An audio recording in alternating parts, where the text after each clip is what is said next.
Ashok, I have one question. Why was the company suddenly named as Marcellus? As many of you know, we chose the name Marcellus because we're big fans of Muhammad Ali.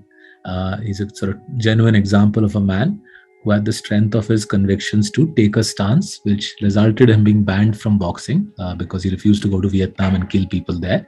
The ban was illegal. He went to the Supreme Court, successfully appealed. 5 years later, the US Supreme Court overturned the ban. And then Ali successfully regained the world title, and through the 70s went on to become the greatest fighter the world has seen. So Muhammad Ali's Christian name is Cassius Marcellus Clay.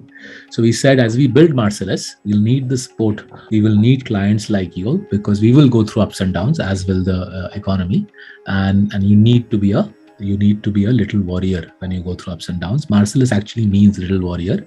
It is also our idol Muhammad Ali's middle name. So that's the creation of Marcellus.